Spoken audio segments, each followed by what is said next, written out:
Así inicia Es Noticia, noticia en profundidad. Qué placer acompañarles. Soy Tatiana Pérez, les saludo desde nuestra sede central en Caracas, en Venezuela. A partir de este momento, en la próxima hora, tenemos 3 temas que son noticia.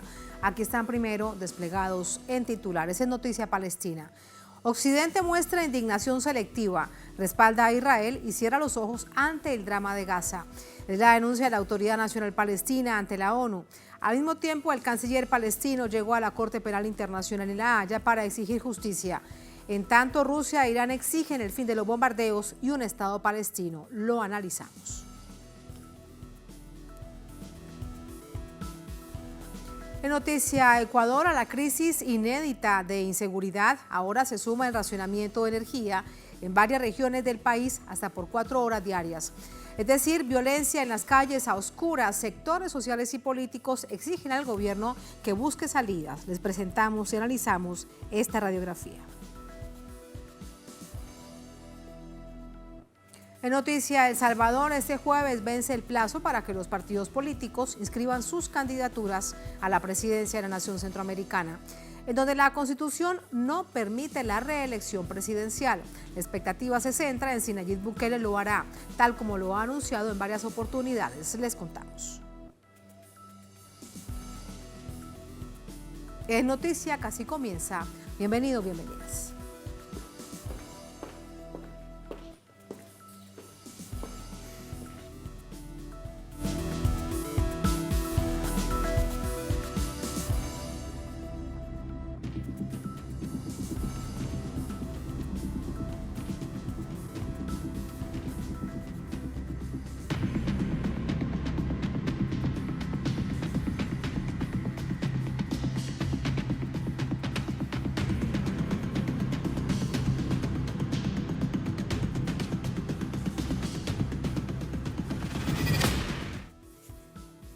En noticia palestina, la portavoz de la Cancillería rusa, María Zaharova, confirmó este jueves la visita de una delegación de Hamas a Moscú.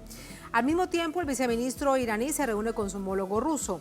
En tanto, varios países de la región se unen para buscar mecanismos que detengan la barbarie de Israel contra la población civil allí en la Franja de Gaza. Vamos a ver los detalles.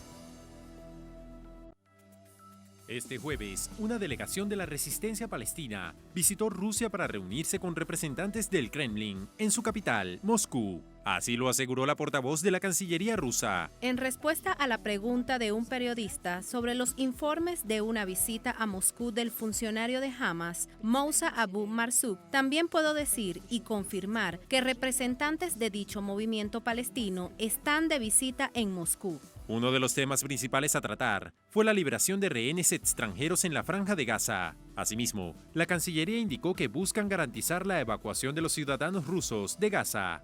En varias ocasiones, Rusia ha manifestado su postura en apoyo al pueblo palestino ante el conflicto armado. Esta visita coincide con la presencia del viceministro iraní de Exteriores, Ali Bagheri Kani, en Rusia, quien se reunió con su homólogo. Al mismo tiempo, varios países de la región se reúnen para buscar soluciones y detener esta barbarie. Desde Nueva York, el ministro de Asuntos Exteriores de Irán denunció la postura de Estados Unidos en el conflicto, que recientemente aseguró que el asesinato de inocentes es parte de la guerra. Estados Unidos y varios países europeos están observando y apoyando la matanza de unos 7,000 civiles en menos de 3 semanas por parte del régimen israelí en Gaza y Cisjordania de Palestina. Ayudan a este régimen militar y financieramente recomendamos que Estados Unidos trabaje por la paz y la seguridad, no por la guerra contra las personas, los niños y las mujeres. Según sus declaraciones, Irán está dispuesta a desempeñar un papel importante ante la desesperación del pueblo palestino, junto a Qatar y Turquía, pues el primer ministro de Qatar se reunió con el ministro de Asuntos Exteriores turco. Nos encontramos ante una prueba del derecho internacional y de los valores que lo construyeron después de la Segunda Guerra Mundial. En este contexto, confirmamos la posición de Qatar de condenar todos los aspectos de los ataques contra civiles. Aseguran que como países de la región, deben encontrar una solución sin la injerencia de Estados Unidos y aliados. En nuestra región, estamos literalmente en un punto de inflexión. O alcanzamos una solución pacífica, o habrá una guerra que afectará al mundo entero. Estas fuerzas políticas apoyan la creación de un Estado soberano palestino en las fronteras de 1967, con capital en Jerusalén Este. Sin embargo, el pueblo ha luchado la propiedad de sus tierras durante décadas. Recientemente, el presidente de Egipto aseguró que la huida de los palestinos por los atroces ataques de Israel significaría la pérdida total de sus tierras. Ha ocurrido mucho sufrimiento debido al conflicto de estos estados. Acordamos que no se puede obligar a los palestinos a abandonar su territorio. Ellos están en sus propias tierras y la solución tiene que ser estando en ellas. El Estado sionista ha justificado su crimen a lo largo de los años, alegando que luchan contra el terrorismo por orden divina.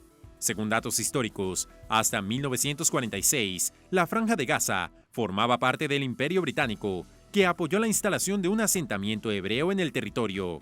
Sin embargo, en 1947, el Plan de la ONU dividió el territorio en dos instancias independientes.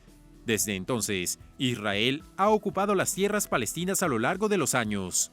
En la actualidad, el Estado sionista ataca lo poco que queda de la nación, la Franja de Gaza. Desde el pasado 7 de octubre, ya son más de 7.000 civiles asesinados por los bombardeos israelíes, un plan que avanza al exterminio y a la ocupación total del territorio. Esa es la denuncia permanente por parte de la autoridad palestina y también de pueblos y millones de personas en el mundo. De esto, de la historia, de lo que ha sucedido en los últimos 20 días, de este drama que vemos, parte de ello en vivo, en directo, a través también de las redes sociales. Como nunca antes, vamos a hablar con Muaz Musa, es refugiado palestino, activista palestino, es refugiado palestino aquí en Caracas. Muaz, bienvenido. Buenas noches, ¿cómo estás? Buenas noches, aquí estamos. Muchas gracias. Muaz, permíteme comenzar con un poco de historia. ¿Qué era Palestina antes de 1948? Bueno, es fácil. Recordemos en la historia, a comienzos del siglo XX, toda esta región del Medio Oriente formaba parte del califato otomano, del Imperio Otomano. Al descomponerse el Imperio Otomano con la Primera Guerra Mundial, acabando la Primera Guerra Mundial, Gran Bretaña toma o coloniza a Palestina. Dividieron entre Bretaña y Francia, dividieron el mundo árabe, colocaron fronteras. Y, como lo hicieron con África en la Primera Guerra Mundial. Bueno, en África, en todas las regiones donde ellos tenían presencia militar y colonizaban todos los pueblos del sur. Y dividieron Palestina desde 1917, cayó bajo mandato británico, hasta 1948.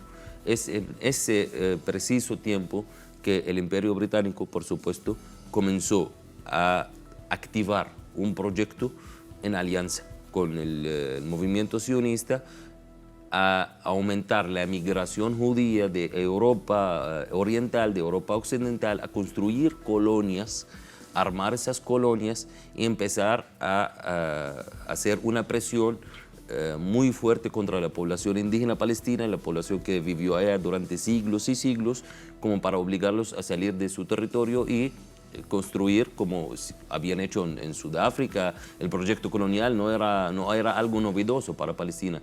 La novedad era hacer una alianza entre metodología religiosa y un proyecto colonial y exportarlo ante el mundo como un movimiento de liberación sionista, como ellos lo llaman. Eso es lo que sucedía, pero esto no quiere decir que la tierra palestina fuese propiedad de, en ese momento, la primera potencia del mundo, que era Gran Bretaña. Era tierra palestina en términos milenarios. Por supuesto, a pesar de que Palestina estaba bajo mandato británico, había cierta, digamos, autonomía palestina, en el sentido, había representantes palestinos, había personalidades palestinas que hacían escuchar su voz. Palestina estaba en las Naciones Unidas antes de 1948.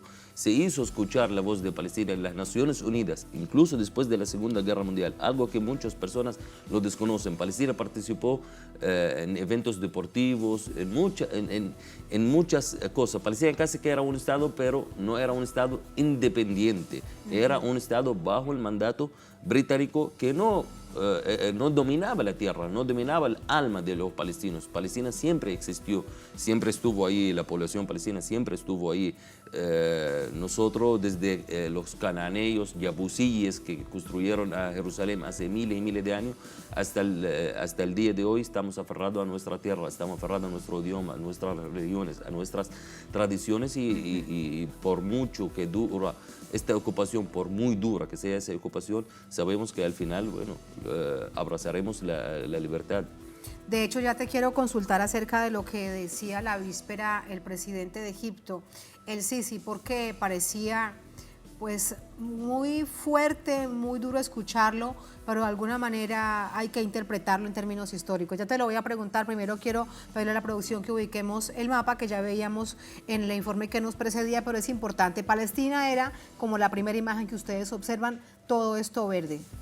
Eso era territorio palestino, aunque estaba bajo la administración del Reino Unido. Exactamente. Este mapa, esos punticos pequeños blancos en el primer mapa verde representaban las colonias judías que Gran Bretaña construyó en Palestina durante 1917 a 1948, y con todo el apoyo que el Imperio Británico había dado al movimiento sionista, no pudieron llevar más de un tercio de la población, es decir, Palestina en 1947 tenía 1.8 millones de personas, 600.000 de ellos eran colonos judíos. ¿Y la mayoría eran, por supuesto, todos. Es que un dato curioso, el primer ministro israelí nacido en Palestina histórica es Benjamin Netanyahu, que asumió su primera vez en 1996. Es decir, el Estado sionista de Israel esperó 48 años para que tenga un primer ministro nacido en su territorio. Esa es la realidad. Los anteriores habían sido, de hecho, varios de ellos de Ucrania. Eran algunos ucranianos, algunos polacos, algunos de varias partes de Europa Oriental, sobre todo, que era donde más había la persecución a los judíos. Nosotros tenemos que resaltar una cosa muy importante, porque el movimiento sionista y sus brazos mediáticos tratan de tergiversar la realidad y falsificar la historia. La cuestión judía en sí nació en Europa. Nació en esa Europa racista, clasista del siglo XIX, donde la élite burguesa de los europeos perseguía a los judíos, verdaderamente, y asesinaba a los judíos durante todo el siglo XIX. La reacción de las comunidades judías que vivían ahí era pensar en crear un Estado judío en alianza con los grandes imperios, Gran Bretaña y Francia. Por eso Theodor Herzl, en 1895, cuando escribe su libro El Estado sionista, y hace su primer congreso en 1897 en Basilea, en Suiza, con varios representantes de varias comunidades judías en Europa, él dijo que en 50 años podíamos tener un Estado en Palestina, con el apoyo de esas fuerzas imperiales para llevar la civilización a este oriente ignorante, y que el Estado sionista de Israel fuera el Estado servil que garantizaría todos los intereses europeos en aquel entonces en el Medio Oriente. Ese es el ser, ese es el verdadero ser del Estado sionista de Israel, y que hasta el sol de hoy lo ha demostrado por excelencia. Ha sido la policía, el mejor policía de Estados Unidos y de Europa, el Medio Oriente. Cualquier gobierno, cualquier pueblo que se atrevía a desafiar los intereses de europeos y estadounidenses, Israel siempre se movilizaba. Vimos cómo Israel en 1956, solo 8 años después de su fundación, atacó sin aviso a Egipto. ¿Por qué? Porque Egipto nacionalizó el Canal Suez en 1956. ¿Y qué le interesaba a Israel? ¿Qué le interesaba a Israel si un país nacionalizara su canal y tomara un acto de soberanía sobre sus recursos? Israel, por empujado por supuesto en aquel entonces por Gran Bretaña y por Francia, atacó directamente a Egipto y directamente eso se convirtió en la agresión tripartita contra Egipto que terminó el pueblo egipcio y el ejército egipcio derrotando toda esa agresión. Todo eso es muy importante, toda esa historia que nos cuentas, porque nos ayuda a entender el momento de hoy. Y también de alguna manera, ahora que hablas de Egipto, la postura del presidente El Sisi cuando él dice: me han pedido que abra la frontera con Rafah para que salgan ya no en calidad de desplazados, sino de refugiados, la población palestina. Si yo hago esto, van a perder su territorio. Eso es lo que decía. Así que, ¿cómo lo interpretas? Bueno, nosotros nos aferramos a esa decisión soberana de Egipto, agradecemos esa posesión, agradecemos ese apoyo, agradecemos ese profundo entender de que el proyecto es desplazar a la población palestina, causar una nueva catástrofe parecida a la del 1948, ocupar nuevamente a la Franja de Gaza y hacer desaparecer la causa palestina para siempre. El liderazgo egipcio lo sabe porque no es un proyecto que sale a luz ahora, sino un proyecto israelí que lo sacaban de vez en cuando, cada vez que le daba la gana, cada vez que ellos pensaban que las condiciones estaban dadas en el terreno, persuadían al liderazgo egipcio como para dar un pedazo del Sinaí a los palestinos y convertir a Eso esas lo hemos zonas. escuchado en los últimos días, desplazar a la comunidad que se encuentre particularmente en la Franja de Gaza, 2 millones de personas, hacia el Sinaí. Como si fuera tan sencillo. Vete de tu casa y te doy algo por ahí, en algún lugar, y quédate ahí. Bueno, para ellos es muy sencillo porque tienen este poder, porque ya lo habían hecho.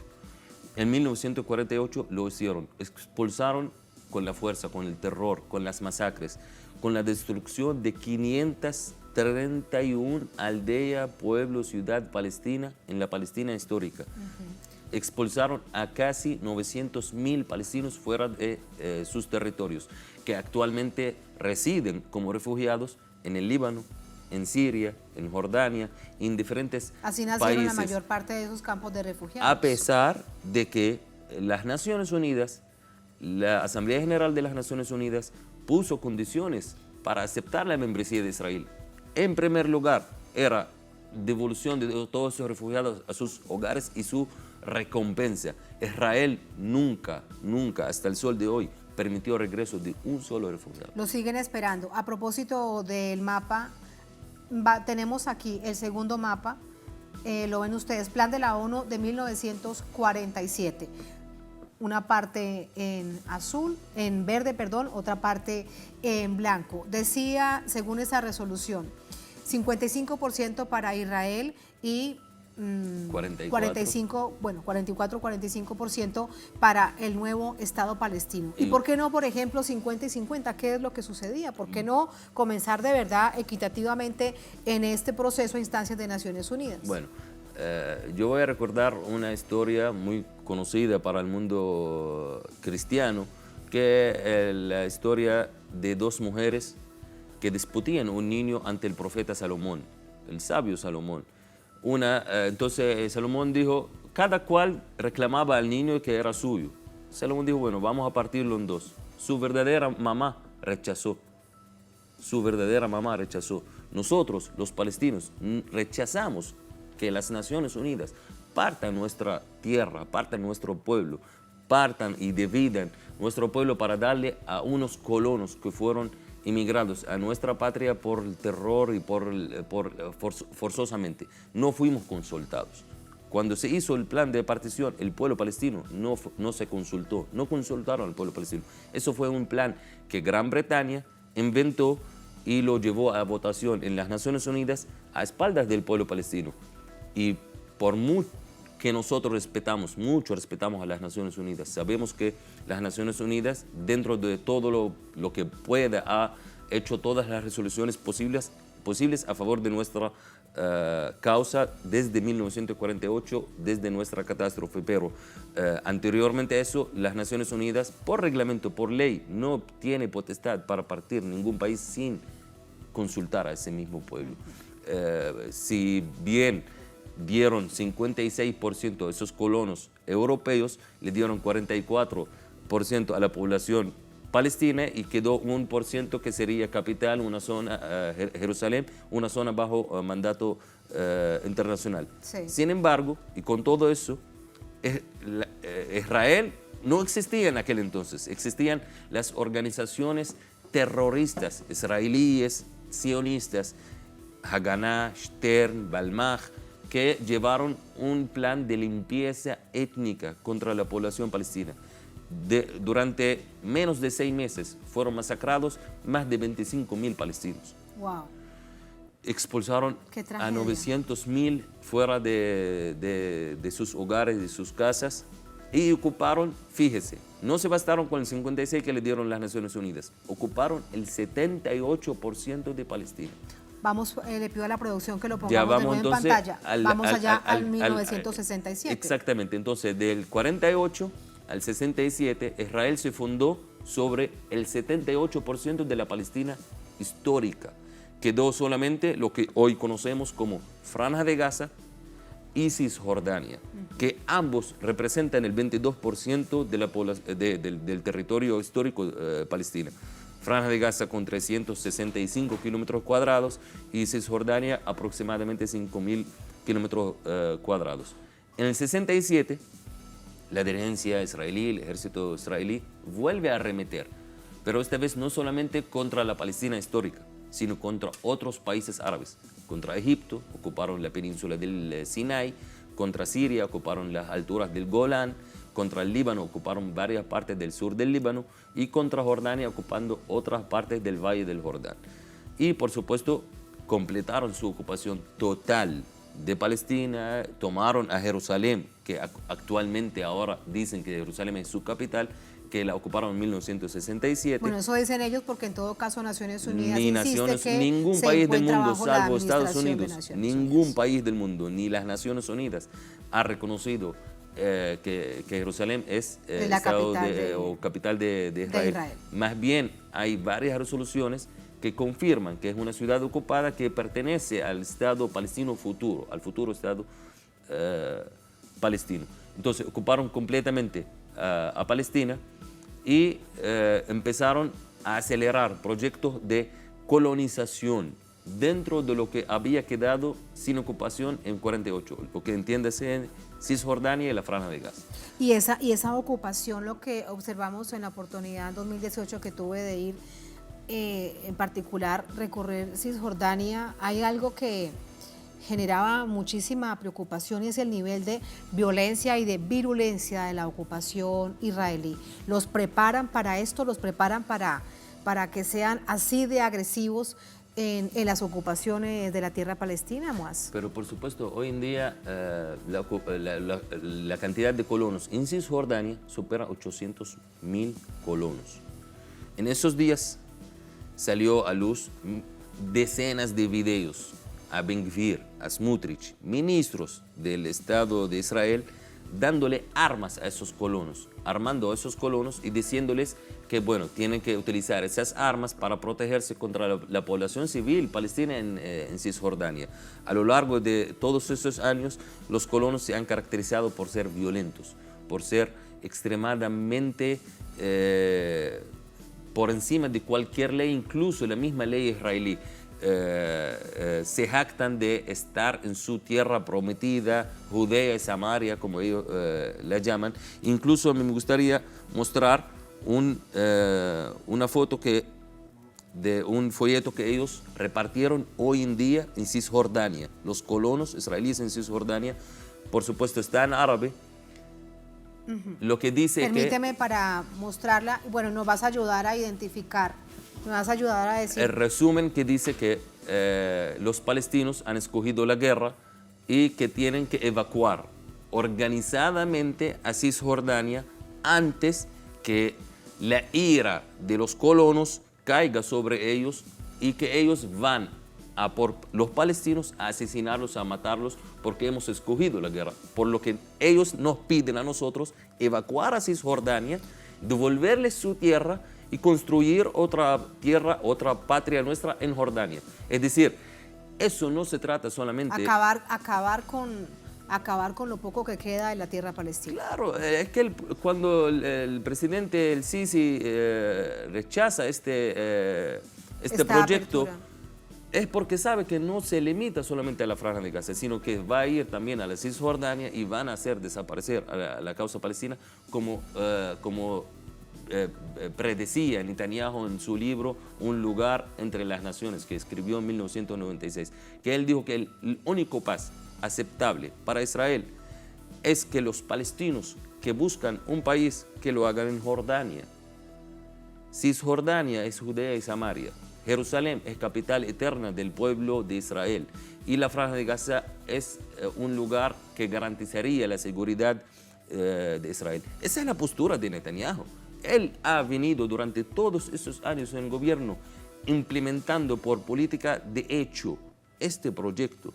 Ha convertido en casi imposible construir un Estado palestino conectado. Como vemos, las zonas que quedan en el último... Vamos ahora precisamente en el último mapa en la actualidad, pues es que lo que queda de Palestina es prácticamente nada. Esto se reduce a lo pequeño de la Franja de Gaza y la Cisjordania llena de entuertos entre unos lugares y otros, localidades y otras para poderse comunicar. Son islotes, cantones. Así es. Guetos. Es un régimen de apartheid. Usted que vivió, que estuvo allá en Cisjordania, lo pudo ver. Un sistema completo de apartheid. Calles para los colonos israelíes, mientras los palestinos no pueden pasar por esas calles, no pueden utilizar esas calles. Los palestinos para pasar de una ciudad a otra tienen que atravesar el muro de la separación que separó a familias, que privó a campesinos acceder a sus territorios. Esa es la verdadera realidad. No se trata solamente de la Franja de Gaza, se trata de toda Palestina, se trata de todo un pueblo que ha sido privado, el mundo entero lo sabe. El mundo lo sabe, no es algo novedoso. Esto no comenzó el día 7 de octubre. Esto es un dolor que el pueblo palestino lleva aguantando y resistiendo, por supuesto, durante todos estos 75 años. Si bien ahora el Estado sionista de Israel y su ejército nazi tratan de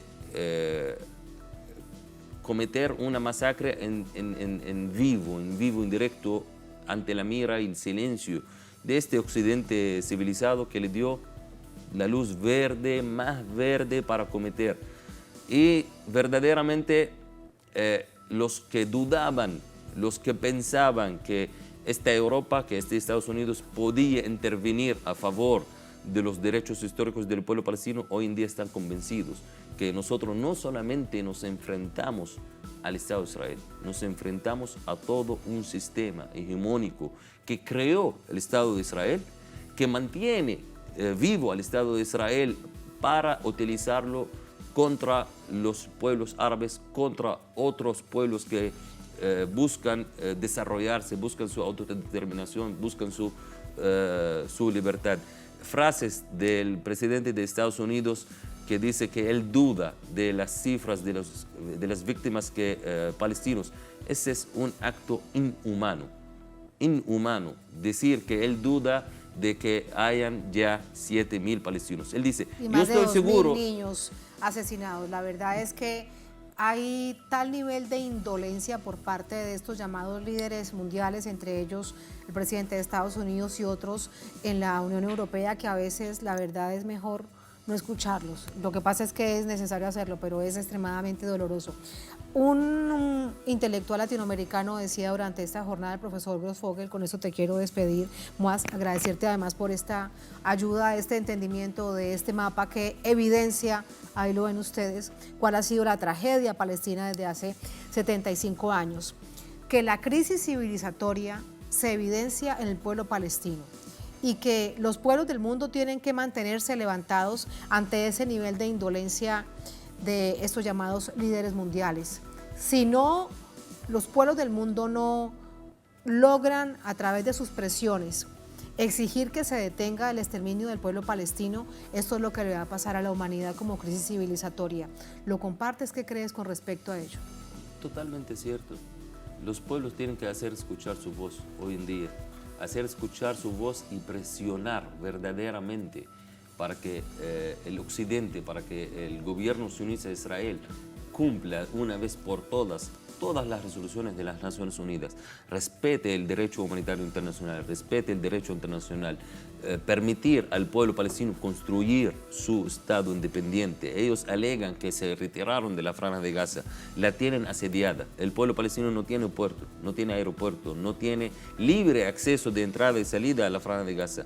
La Franja de Gaza, hasta en los momentos más difíciles que atravesó la humanidad hace 2 años con la pandemia del COVID, fue negada la entrada de vacunas. Es decir, estamos enfrentando un régimen nazi-sionista que verdaderamente la única diferencia que, si bien en la Segunda Guerra Mundial no todo el mundo podía ver en vivo y directo las atrocidades que cometieron los nazis contra todos los pueblos, hoy en día sí podemos verlo, pero también podemos detenerlo con nuestra conciencia, con nuestras voces, con nuestro accionar.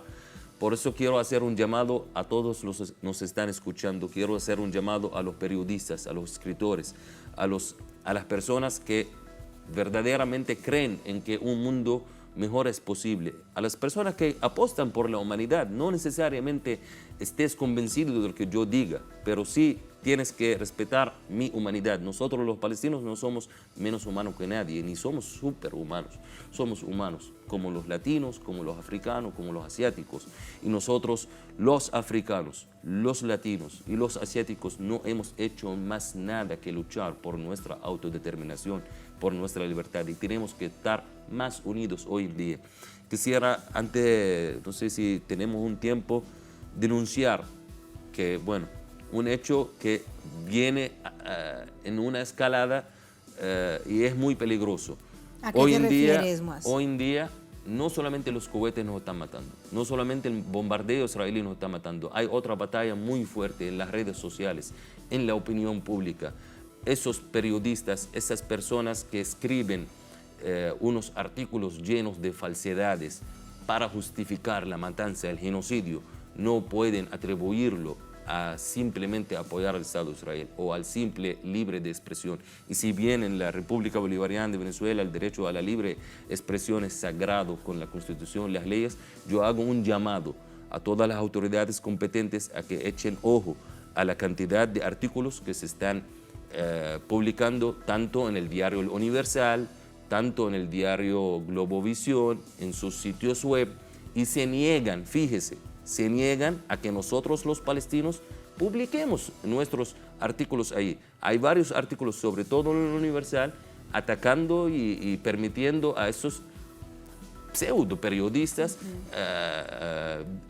difundir información falsa, tergiversar, desmentir, desinformar, y termina en esos precisos momentos, toda esa matriz termina haciendo coautor al genocidio, justificando el genocidio, tolera toda esta maquinaria sanguinaria del Estado sionista de Israel. Por eso, bueno, hago un llamado público a las autoridades venezolanas esto que dices para que es importante, el diario Universal, el Globovisión y el resto, por supuesto, de todos los medios de comunicación y las redes sociales, no permitir ningún acto de antipalestino, de antihumano, de justificar lo que está haciendo el Estado sionista de Israel con alegatos no ciertos. Ninguna cosa justifica lo que el Estado sionista de Israel está cometiendo contra el pueblo palestino. Muchísimas gracias. Ahí está tu reflexión y también tu denuncia, pero de hecho, fíjate que aquí en Telesur lo hemos contado en un segmento que hemos denominado desde hace varios años Justo al Medio, y cómo desmontamos a través de las evidencias de la realidad objetiva esos fake news, esas mentiras que circulan a través de medios de comunicación de distintas partes del mundo y en las redes sociales. Particularmente en el asunto de las redes sociales es muy difícil de controlar. El llamado allí es a la conciencia de quien lo escucha, a la conciencia de quien consume esa información, para que tenga mucha claridad acerca de lo que está viendo y contraste. Muchísimas gracias, Moaz. Muchas gracias, buenas noches. Bueno. Así vamos a la primera pausa en esta emisión de Es Noticia. Al volver en Noticia Ecuador, a la inédita crisis de inseguridad ahora se suma el racionamiento de energía en varias regiones del país, hasta por 4 horas diarias. Es decir, violencia en las calles y a oscuras. Sectores sociales y políticos exigen al gobierno que busque salidas. Les contamos y analizamos al volver en Es Noticia.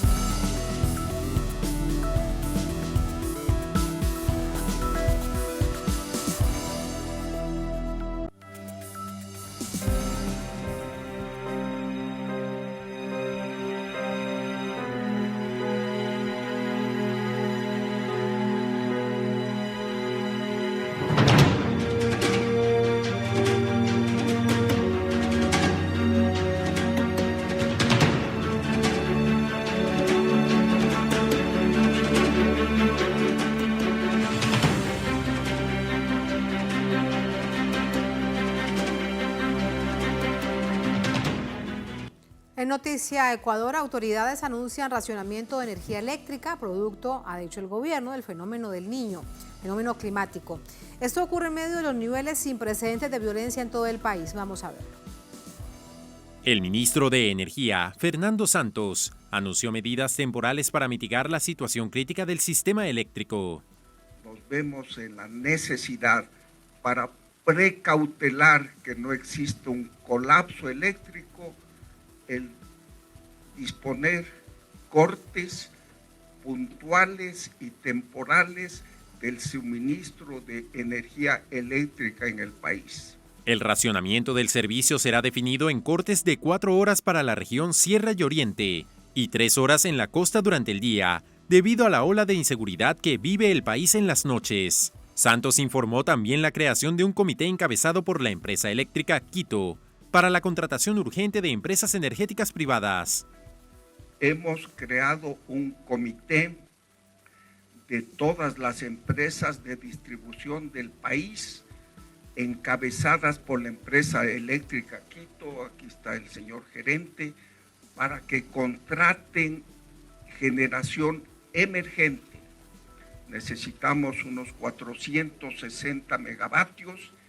La misiva ocurre tras el periodo de sequía que enfrenta el país, además de la restricción de transferencia energética por parte de Colombia. Sin embargo, ciudadanos habían denunciado la falta de gestión y negligencia de las autoridades sobre el manejo del sector eléctrico. Entre 2007 y 2017 se construyeron 14 hidroeléctricas y 9 termoeléctricas, con lo cual hubo una época en la que la generación superaba la demanda. Pero entre 2020 y 2023 se esperaba la entrada en operación de 10 centrales y solamente 2 fueron inauguradas. A principios del mes, el ministro de Energía había asegurado que el país contaba con los recursos suficientes para enfrentar el estiaje, recurriendo a las importaciones de Colombia, que solo en 2022 costaron unos $200 millones. Los cronogramas de los cortes de luz serán publicados en las páginas de empresas de distribución e iniciará este viernes. Vamos a entrar con el análisis. Para ello nos acompaña Gisela Garzón, asambleísta electa por los cantones de Pichincha. Nos acompaña desde Pichincha, en Ecuador. Gisela, bienvenida. Muy buenas noches, ¿cómo está? Gracias por estar con nosotros. Gracias a ustedes por el espacio. Buenas noches. Quisiera decir que estamos bien, pero en realidad estamos muy preocupados. Solo el contexto que se ha dado muestra una parte de la situación real del Ecuador, que lamentablemente la habíamos anticipado, porque poner en manos de gerentes privados la administración de un Estado público que tiene por principio la garantía de derechos iba a pasar factura tarde o temprano, y han tenido que pasar 6 años para no solo empezar a evidenciar aquellas secuelas de la derecha gerenciando el Estado y haciéndolo mal, sino además para profundizar aquellos temas que a la larga venían avanzando en un recorte de brechas importantes, es decir, el corte del servicio. Veo ahora varias reacciones alrededor de cámaras de la industria, de cámara de comercio, pero en realidad los más afectados, por supuesto que la producción, son los sectores más pobres, donde en sí mismo los servicios básicos son esquivos y donde por supuesto se profundiza más la violencia. Entonces es una serie de cosas alrededor de eso que nos ponen en un escenario extremadamente complejo de cara a un cambio de gobierno, y ahora además con un gobierno saliente que no ha podido ser fiscalizado ni investigado investigado porque decidió disolver la asamblea. Entonces es un escenario bastante complejo que requiere firmeza de parte de las organizaciones políticas y la presencia permanente de la gente para evitar que sus derechos sigan siendo vulnerados. Gisela, llama la atención con la facilidad con la que explican los altos funcionarios del gobierno una medida que afecta a todo un país. No son solamente las comunidades, por supuesto que la población en general se ve tremendamente afectada, la vida cotidiana, pero el sector empresarial, financiero, industrial, todo un país se ve afectado con los apagones y calculemos que han dicho mínimo 4 horas diarias prácticamente en todo el país. ¿Qué opinas acerca de cómo lo ha asumido, cómo lo ha contado el gobierno del presidente Lasso para que la gente lo entienda así de un tajo sin ninguna otra opción? Les voy a permitir y me voy a permitir hacer un contexto breve nada más. Cuando llega el gobierno de Lenín Moreno, una de las primeras cosas que dijeron, no solo con aseverando mentiras, sino además justificando la persecución política que se dio en ese momento, es que las megaobras hechas por el gobierno de la Revolución Ciudadana estaban mal, tenían fisuras o no habían tenido el correspondiente tratamiento e incluso que tenían sobreprecios. Entre esas obras, las hidroeléctricas. ¿Qué hicieron después? Absolutamente nada, ni mantenimiento, ni mejoramiento, ni ampliación, nada. Como gobierno, la Revolución Ciudadana trabajó al menos en 3 frentes para este momento invernal, para este momento del temporal, tanto en control de inundaciones como en enfrentar el fenómeno del Niño que se conoce en las zonas donde no solo hay afectaciones en la producción y el campo, sino además fundamentalmente afectaciones en la vida de las familias que están en los sectores más vulnerables y adicionalmente estas hidroeléctricas que precautelaban de alguna manera la generación eléctrica, también en algún momento llegaron a dejarnos recursos. Es decir, nosotros como país vendíamos energía a Colombia y vendíamos energía a Perú en algún momento. Y lo hicimos de tal forma que, no utilizando, pero teniendo estratégicamente, entendiendo las condiciones climáticas o al menos teniendo una idea mediana de cómo íbamos a tener que enfrentarlas, pudimos avanzar en ese sentido, con lo que nosotros lo denominamos soberanía energética. Pero eso significaba presencia pública, presencia del Estado, presencia del gobierno, ministerios funcionando. Llega Lenín Moreno, instaura la narrativa de obras con sobreprecios, elefantes blancos o como lo denominaban en ese momento, y viene Lasso y no solo que profundiza eso, sino además que pone a la toma de decisiones en los ministerios a funcionarios cuestionados o en su defecto relacionados con quienes podrían ganar de este tipo de crisis como la energética. Hay especialistas que han dicho que hace un año debía declararse en emergencia el sistema eléctrico nacional para que se intervenga con los recursos que hagan falta y evitar llegar a este momento donde retomamos los apagones nuevamente. Y entonces se entiende desde eso, desde una perspectiva primero de derecha, si lo hablamos ideológicamente, y luego de funcionarios que entienden o que piensan que el Estado es únicamente para beneficio de unos pocos y no para garantía del bienestar de la mayoría.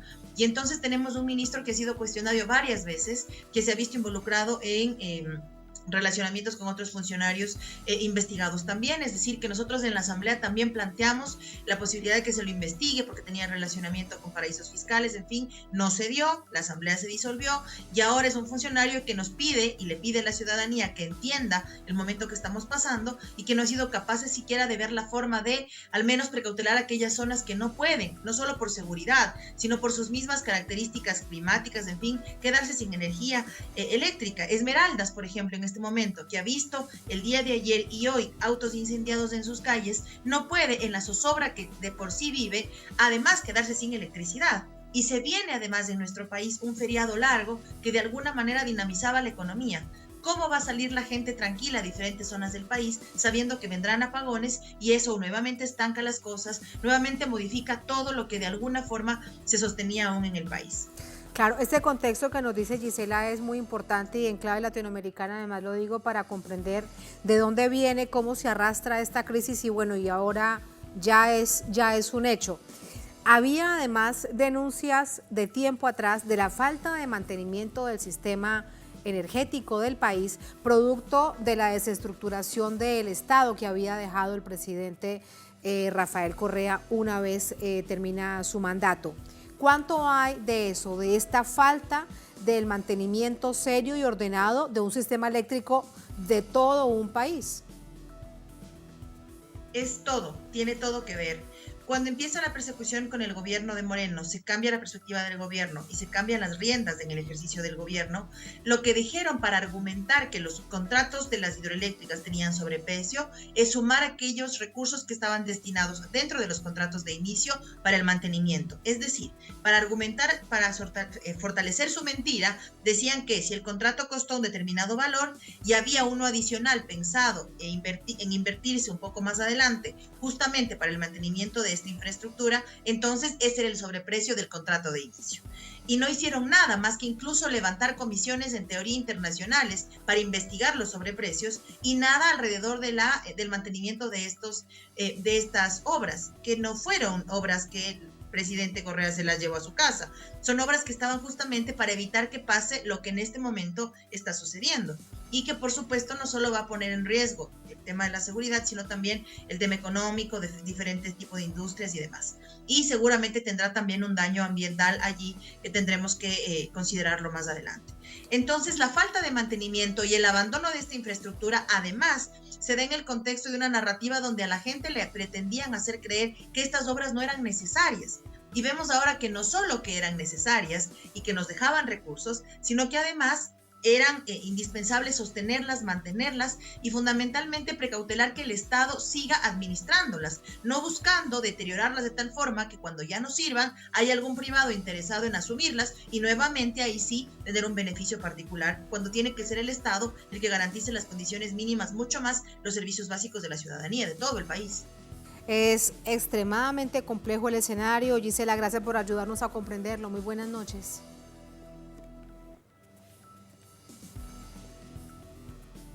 Gracias, muy buenas noches. Parece que hemos perdido la comunicación justo al momento de despedirla. Le agradecemos a la asambleísta electa por entregarnos su análisis y su interpretación acerca de una situación tan compleja como está viviendo el Ecuador. Además del nivel de inseguridad inédito, ahora crisis energética ya evidenciada con estos apagones por lo menos de 4 horas en todo el país.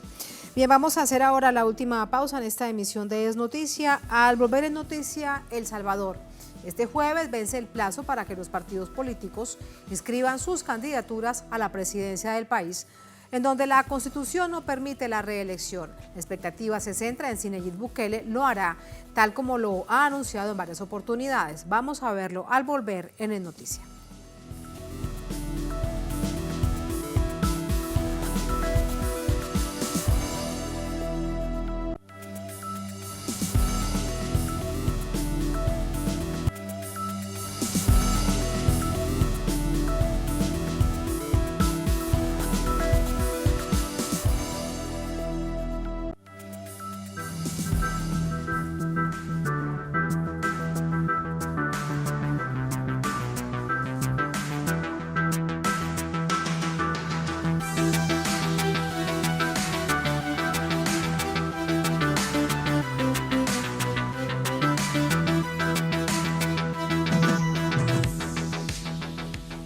Noticia de El Salvador, quedan pocas horas para que termine el periodo de inscripción de candidaturas a la presidencia para el próximo año, será en febrero de 2024. La expectativa se centra, además de otros candidatos y candidatas que se inscribirán con su fórmula a la vicepresidencia, si el presidente Nayib Bukele lo hace o no, teniendo en cuenta que es una decisión inconstitucional. Vamos a ver. El presidente Nayib Bukele anunció hace un año su decisión de buscar la reelección, luego de que la Sala de lo Constitucional de la Corte Suprema lo habilitara para un segundo mandato continuo, lo que desató una polémica ya que la Constitución no lo permite, según lo establecido en al menos en 5 artículos. La Carta Magna de El Salvador prohíbe explícitamente la reelección presidencial. Sin embargo, los magistrados electos por la actual Asamblea Legislativa del partido oficialista interpretan que un artículo de este documento nacional permite la participación del presidente en la contienda electoral. El Tribunal Supremo Electoral da cumplimiento a la resolución, aceptando la posible inscripción del actual presidente, Nayib Bukele, lo que se considera una habilitación. A pesar de que hay una resolución de la Sala de lo Constitucional, algunas organizaciones instan al Tribunal Supremo Electoral a desconocer la solicitud de la inscripción del mandatario. Eso es lo que está diciendo el tribunal. De antemano yo le voy a dar lo que él venga a pedir. No, eso no es un juez imparcial. puede ser cualquier otra cosa, pero no un juez imparcial. Entonces, si hay magistrados que ya expresaron su criterio, ya adelantaron criterio, ya no pueden estar conociendo de esto. Ahí podrían ellos incurrir en una conducta ilícita. Una vez que se oficialice la candidatura, el mandatario tendría la obligación de pedir permiso al Congreso para ausentarse del cargo antes del 1 de diciembre, 6 meses antes del inicio del periodo presidencial. El Congreso también se vería en la necesidad de elegir a una persona que ocuparía el cargo de manera interina durante este permiso especial preelectoral.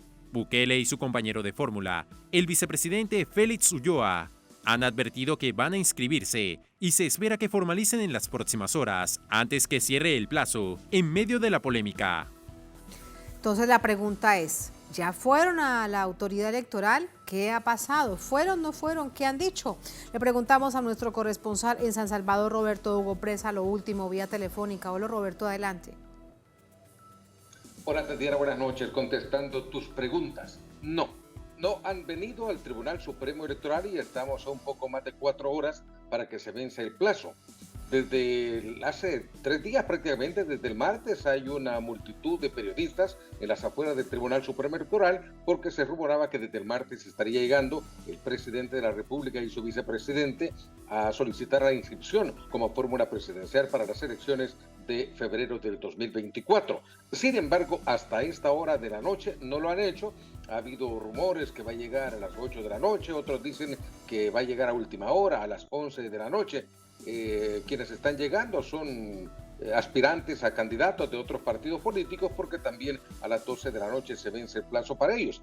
Ahora, quienes llegaron en horas de la tarde de hoy fueron abogados de organizaciones de la sociedad civil a presentar un escrito ante los magistrados del Tribunal Supremo Electoral para pedirles que desconozcan la petición del presidente y su vicepresidente de inscribirse como fórmula presidencial, ya que de acuerdo a la Constitución está claro que no se permite una reelección. Hay varios artículos, entre ellos el artículo 152, que establece que no podrán ser candidatos a presidente de la República el que haya desempeñado la presidencia de la República por más de 6 meses consecutivos o no durante el periodo inmediato anterior. También el artículo 154 dice que el periodo presidencial será de 5 años y comenzará y terminará el día 1 de junio sin que la persona que haya ejercido la presidencia pueda continuar en sus funciones ni un día más. Pero el presidente, su vicepresidente, su equipo de abogados se amparan